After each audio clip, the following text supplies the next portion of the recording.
Click subscribe to Proper English Online for more real English conversations with native speakers every week. Like my lessons? Support me on Patreon. Patrons can download every worksheet for every lesson. Hey guys, this is Lee from Proper English Online, and this is the worksheet video for Upper Intermediate Lesson 11, Airport Problems. So in this lesson, we're going to learn some phrases using supposed to. Also, we're going to learn some phrases to show that you doubt something, you think something isn't true. Also, we'll have some phrases using the word only to or only for disappointing events. And then we'll have lots of various phrases we heard in the conversation.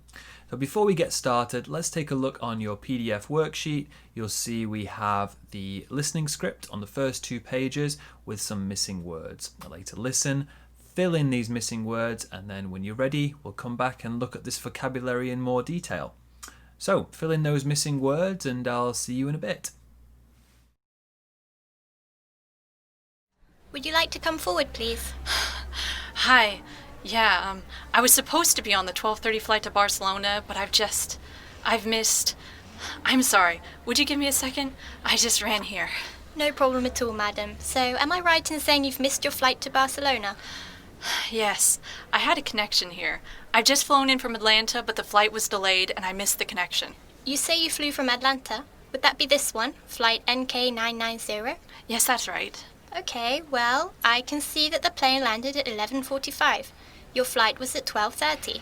Did you not have enough time to make the connection? No, I'm sorry, that can't be right. I didn't get off the plane until 12:15, and then I had to literally run to the gate. I still missed it. I see. So, yeah, I wondered if it would be possible to get on another flight, the next one you have scheduled. Well, I'm afraid in this case you were within the time frame for your transfer. Wait. Forgive me, but what are you getting at? Well, you shouldn't have had any issues reaching your flight gate, madam. The gates are only a 5-minute walk from each other. Perhaps you made a wrong turn along the way? Well, I'm afraid you must be mistaken. I ran the whole way only for the gate to get slammed in my face. Madam, please lower your voice. Well, look, I'm not going to stand here and argue with you. This is all going on expenses anyway. What do I care? Just please, can you get me on the next flight? Okay, madam. So you're en route to Barcelona, correct? Yes, Barcelona. So, could you tell me when the next flight is? The next flight isn't until 8 p.m. this evening, I'm afraid. 8 p.m.? What other options are there? As far as I can see, 8 p.m. is your best bet. I'm sorry, but, are you telling me there's no other way I can get there? I'm supposed to be at a meeting there in 3 hours. What am I? I'm sorry, madam, but I think you'll be giving that meeting a miss. Unbelievable. Look, I'll do everything I can to make your wait as comfortable as possible, but I can assure you there's no option but the 8 p.m. flight. Let me just make a phone call. Yeah. Okay. Hi, Sharon. Yeah, it's me. Yeah, well, the first flight was delayed and I missed my connection. They're saying the next flight is at 8 p.m. Yeah, 8 p.m. I know. I told you we were cutting it too fine with that morning flight. I should have booked the red-eye. Look, if you're just going to keep shouting at me, I'll hang up the phone, all right? But it doesn't exactly help now, does it, Sharon? 8 p.m.'s my only option. I don't know. What are our options here?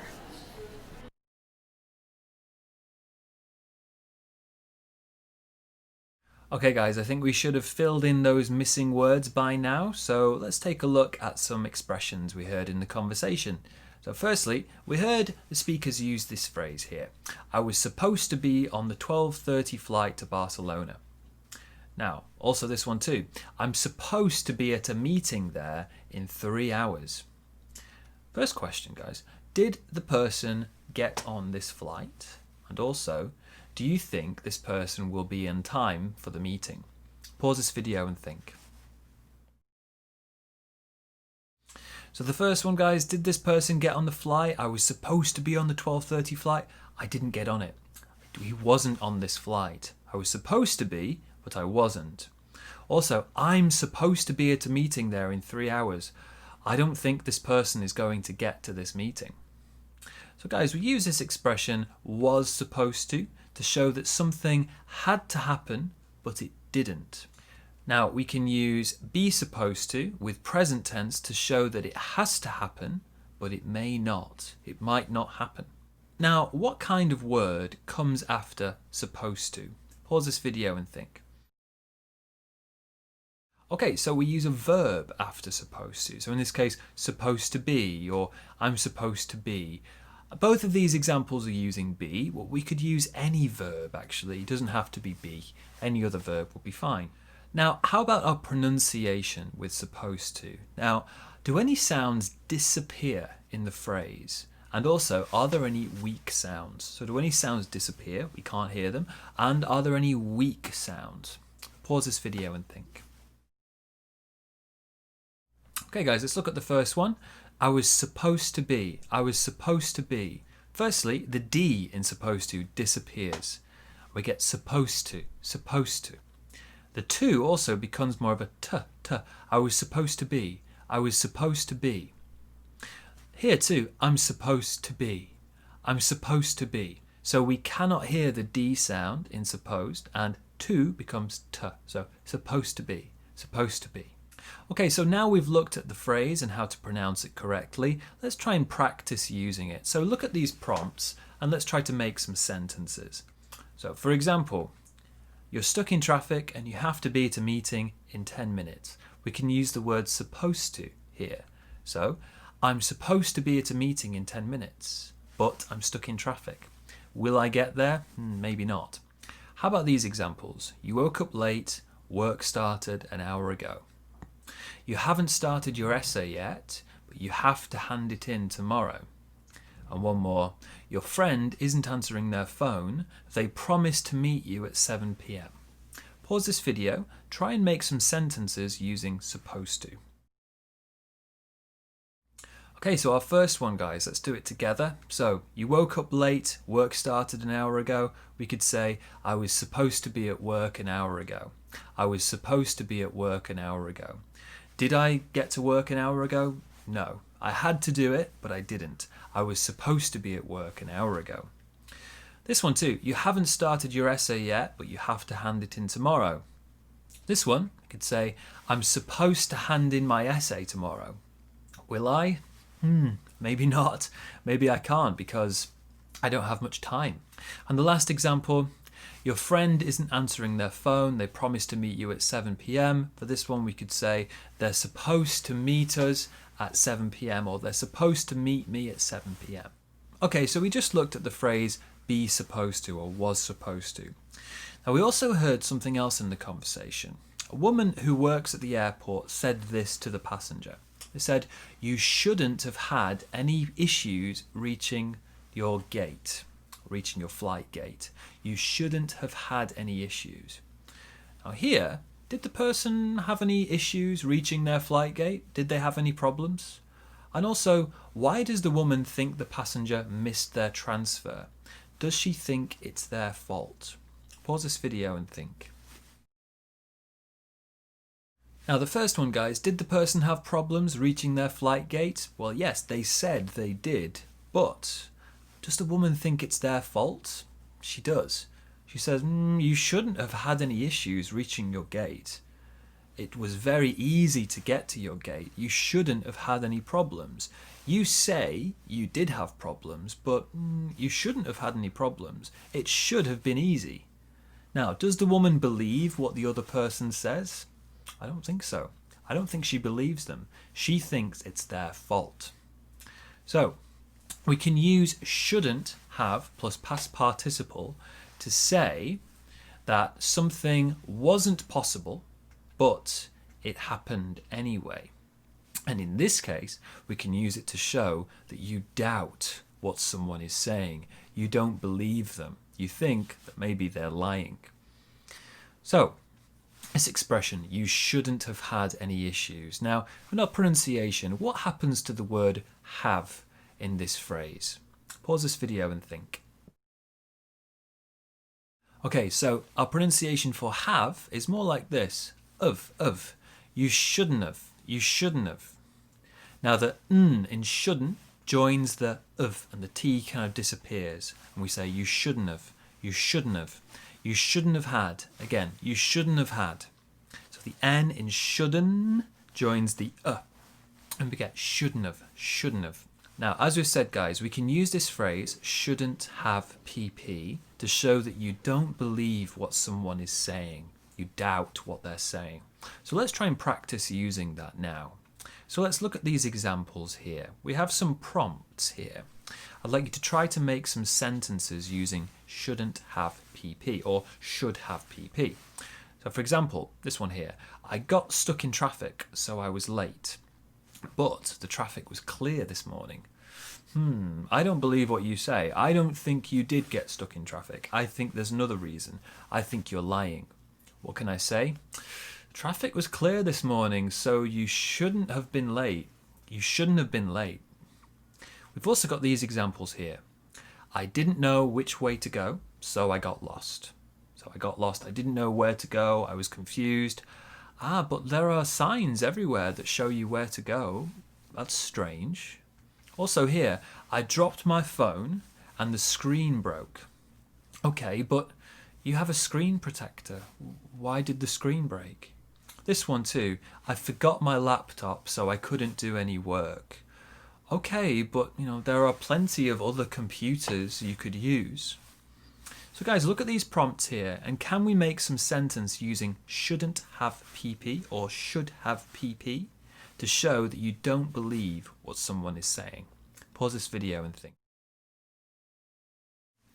Okay guys, so our first example here, I didn't know which way to go, so I got lost. There are signs everywhere, so you shouldn't have gotten lost. You shouldn't have gotten lost. Shouldn't have gotten lost. Pronunciation more accurately, shouldn't have gotten lost. Now the next one, I dropped my phone and the screen broke. Well, you have a screen protector, so your screen shouldn't have broken. Shouldn't have broken. Or we could say your screen should have been fine. You've got a screen protector, so your screen should have been fine or shouldn't have broken. And this one too, I forgot my laptop so I couldn't do any work. Well, there are plenty of other computers you could use, so you should have been able to use another computer. Or you should have been able to use a different computer. Or you shouldn't have had any problems. Okay, so we can use this should or shouldn't have PP to show you don't believe what someone is saying. Okay guys, so let's move on to something else we heard in the conversation. So we heard the passenger say to the woman who works at the airport, I ran the whole way only for the gate to get slammed in my face. So this person got off the first plane and tried to get to the other plane for the transfer and said, I ran the whole way from this plane to the other gate, but then the gate was slammed in my face. I couldn't get on the plane. So let's look at a few questions for this one, guys. First one, why did the passenger run? Did she reach the gate on time? And was she happy with the situation? Pause this video and think. So the first one, why did the passenger run? She ran because she wanted to get on the second flight, to make the transfer, to be on time. Did she reach the gate on time? No, she didn't. She was late. She missed her connection. Was she happy with it? Absolutely not. She was very disappointed, very angry, very upset. Okay, so let's look at this phrase in a bit more detail. So we can use this phrase to say, I worked very hard, but the result was not what I wanted. So I ran the whole way only for the gate to get slammed in my face. So I ran really fast, I worked really hard, I tried my best to make it to the gate, but then I got there and then the gate was slammed in my face. I ran the whole way only for the gate to get slammed in my face. I'm so disappointed. Now, let's look at the form for this. We have two ways we can use this phrase. Firstly, we can have subject, past simple sentence, plus only, and then one missing word and then a verb. Or we can do it this way. Subject, past simple sentence, only, plus a missing word and then another subject followed by a verb. What's the missing word there? So pause this video. What words can we put in these missing blanks? Okay, so the first example, guys, it's only to verb. So after only, we'll use the verb to. But in this case, in the second one, only for something to verb. This is like the example we have. So for this one, I ran the whole way.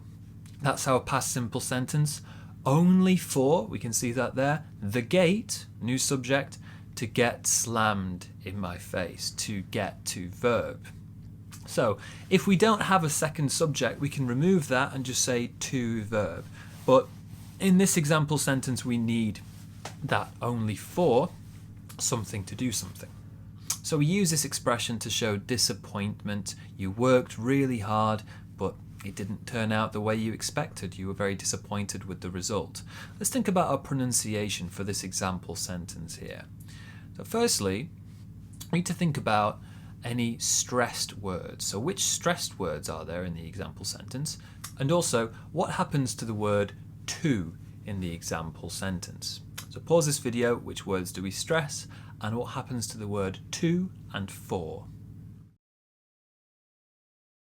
Okay everyone, so the stress first. I ran the whole way only for the gate to get slammed in my face. Only for the gate to get slammed in my face. We stress only. Also, the word for, it becomes for. Only for the gate. Again, only for the gate. Also, with to, that becomes to. Only for the gate to get. One more time. Only for the gate to get slammed in my face. Only for the gate to get. Okay, so now we've talked about the pronunciation and how to use this phrase in a sentence. Let's look at these prompts and try to use the phrase to make a sentence. So we'll make a sentence using only for subject to verb. For subject if it's necessary. We don't have to put it. So for example, this one here. I ran for the bus. It drove away without me. So for this one, we could say, I ran for the bus only for it to drive away without me. How about these other examples? I studied very hard for the test. I got sick and couldn't take the test. I did overtime every night. My boss fired me. And one more, I spent years collecting stamps. They were destroyed in a flood. So water came into my house and the stamps were destroyed. How could we express our feeling of disappointment and sadness with these situations using only for subject to verb or only to verb? Pause this video and make some sentences. Okay everyone, so let's look at our first example here. Firstly, so I studied very hard for the test. I got sick and couldn't take it. For this one, we'll say I studied very hard for the test only to get sick and not be able to take it. Only to get sick and not be able to take it. So here we don't need an extra subject. We're just going to use to verb because I'm still talking about myself. But notice here, I don't use can or couldn't. I use not be able to. That's because we have the word to before. We can't use to can, to couldn't. We can't do that. So it would be to not be able to. Now our next example was this one. I did overtime every night. My boss fired me. Here we have a different subject, right? So for this one, I did overtime every night only for my boss to fire me. Only for my boss to fire me.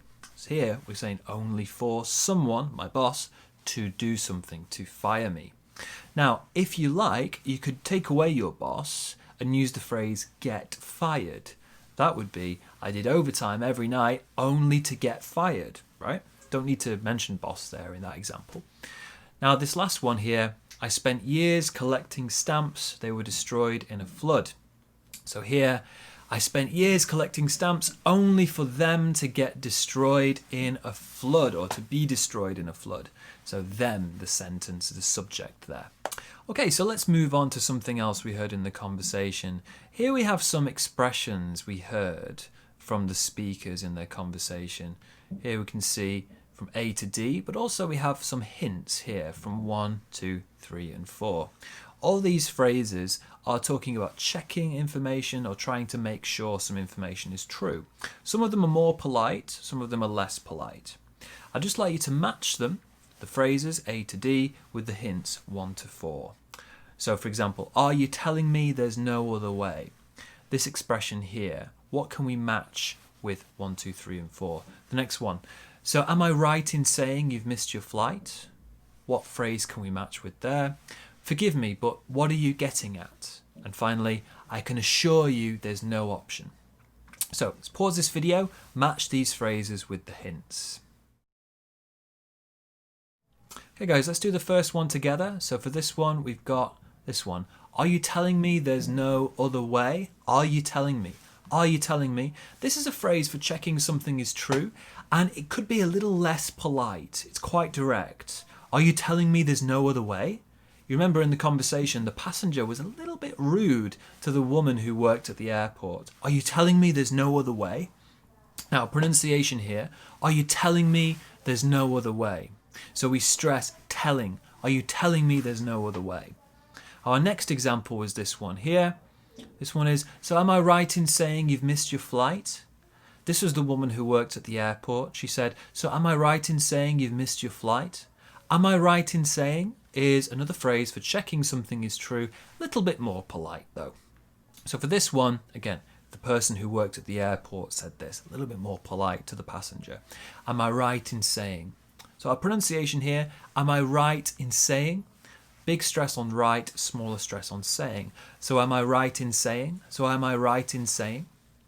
Now our next example, this one here, was forgive me, but what are you getting at? Forgive me, but what are you getting at? Now, this phrase here is a phrase to ask what someone means, and it's possibly a little bit angry, quite rude too, possibly. So don't get mixed up by forgive me, but. That phrase there, forgive me, but, meaningless. This expression is quite direct, could be quite rude too. What are you getting at? What are you saying? I don't understand what you mean. It's quite rude, could be quite angry. So our pronunciation here, what are you getting at? What are you getting at? Small stress on what, big stress on getting. What are you getting at? Now, finally, we have this phrase here, I can assure you there's no option. I can assure you, I can assure you. This phrase is to say something is definitely true. I can assure you, I can assure you, it's definitely true. Now, neither rude, polite, impolite is a quite neutral expression. Now, our pronunciation here, we put the stress on I can assure you, I can assure you. So we stress the second syllable, I can assure you. Okay, so let's move on now to some other things we heard in the conversation. Here we have 5 various phrases we heard in the conversation with some missing words. I'd like you to try to fill in those missing words, and then I'd like you to match them with these hints from A to E you can see here. So again, we'll fill in the missing words and then match them with the hints. Pause this video and think. Okay guys, let's do the first one together. So the first one was 8 p.m. is your best bet. Is your best bet. Your best bet. Your best bet is the most possible or available option. It's your best bet. You should do this option. You should go with that option. You should choose this one. It's your best bet. It's your best bet.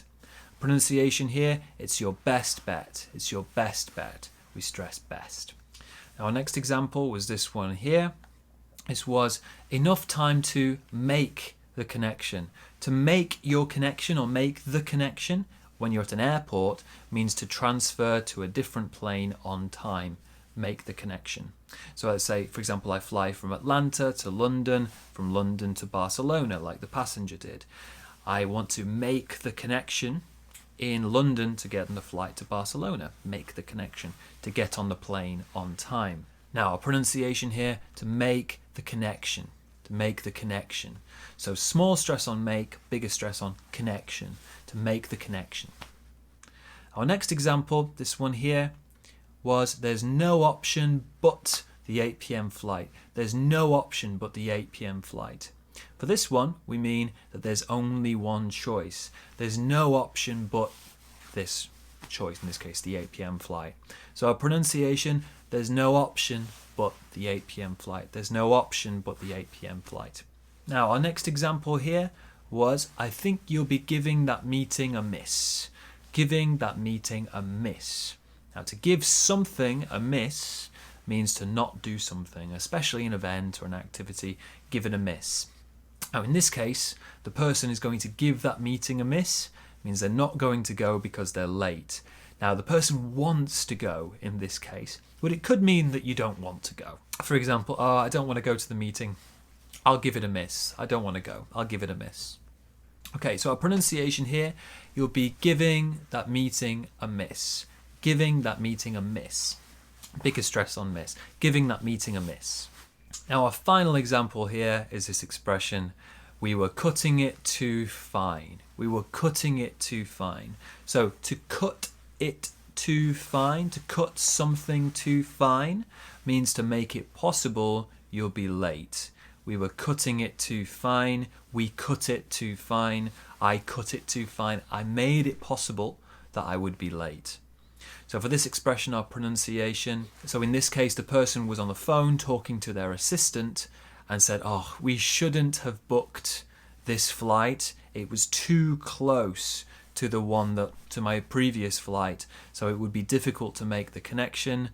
I knew we were cutting it too fine. The time is too close together.